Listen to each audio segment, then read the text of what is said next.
August ತಿಂಗಳಲ್ಲಿ ಕುಂಭರಾಶಿಯವರಿಗಿರ್ತಕ್ಕಂಥ ವಿಶೇಷವಾದ ಫಲಗಳು ಯಾವುದು ಅನ್ನೋದ್ರ ಬಗ್ಗೆ ನಾವಿಲ್ಲಿ ಗಮನ ಹರಿಸ್ತಕ್ಕಂಥದ್ದು. ಕುಂಭರಾಶಿಯ ಒಂದು ಮಿತ್ರ ರಾಶಿಗಳು ಬಂದು ವೃಷಭ, ಮಕರ, ಮೀನ ಆದ್ರೆ ಶತ್ರು ರಾಶಿ ಬಂದು ಮೇಷ, ಕಟಕ, ಸಿಂಹ ಆಗಿರ್ತಕ್ಕಂಥದ್ದು. ನೋಡಿ, ಈ ತಿಂಗಳಲ್ಲಿ ಅನೇಕ ವಿಶೇಷಕರವಾಗಿರ್ತಕ್ಕಂಥ ಫಲಗಳು ಇದಾವೆ. ಆದ್ರೆ ಅನೇಕ ವಿಶೇಷಕರವಾಗಿರ್ತಕ್ಕಂಥ ಫಲಗಳ ಜೊತೆಯಲ್ಲಿ ಪ್ರಮುಖವಾಗಿರ್ತಕ್ಕಂತಹ ಎಚ್ಚರಿಕೆಗಳ ಬಗ್ಗೆ ನಾವಿಲ್ಲಿ ಮಾತಾಡಬೇಕಾಗ್ತದೆ.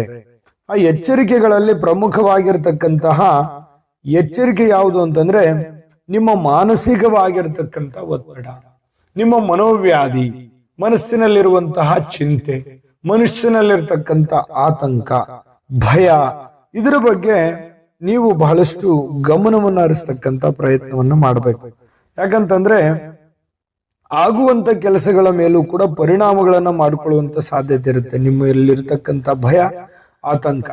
ಅದಕ್ಕಾಗಿ ಸ್ವಲ್ಪ ಇದ್ರ ಬಗ್ಗೆ ಗಮನ ಹರಿಸಿದ್ರೆ ಬಹಳಷ್ಟು ಒಳ್ಳೆಯ ಫಲ ಸಿಗುತ್ತೆ. ಏನಾಗುತ್ತೋ ಏನಿಲ್ಲೋ, ಜವಾಬ್ದಾರಿಗಳು ಜಾಸ್ತಿ ಇದೆ, ಈ ಜವಾಬ್ದಾರಿಗಳನ್ನ ನಾನು ಸರಿಯಾಗಿ ನಿಭಾಯಿಸ್ತೀನ, ನನ್ನ ಮೇಲಿರ್ತಕ್ಕಂಥ ಈ ಕೆಲಸವನ್ನ ನಾನು ಸರಿ ಮಾಡ್ಕೋತೀನ, ಈ ರೀತಿಯಾಗಿರ್ತಕ್ಕಂತಹ ಒಂದು ಚಿಂತೆ ಅನ್ನುವಂಥದ್ದು ನಿಮ್ಮ ಮನಸ್ಸಿನಲ್ಲಿ ಇರುತ್ತೆ.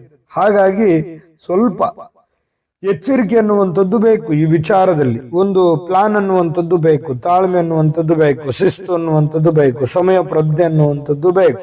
ಭಯ ಬೇಡ, ಆತಂಕ ಬೇಡ, ಧೈರ್ಯವಿರಲಿ. ಮತ್ತೆ ಸಮಯವನ್ನು ಸರಿಯಾಗಿ ಸದುಪಯೋಗ ಮಾಡಿಕೊಳ್ತಕ್ಕಂಥ ನಿಟ್ಟಿನಲ್ಲಿ ನೀವು ಪ್ರಯತ್ನವನ್ನ ಮಾಡಿದ್ರೆ ಒಳ್ಳೆಯದು. ಇನ್ನು ಭವಿಷ್ಯದ ಯೋಜನೆಗಳ ಬಗ್ಗೆ ಆರಂಭ ಆಗತ್ತೆ.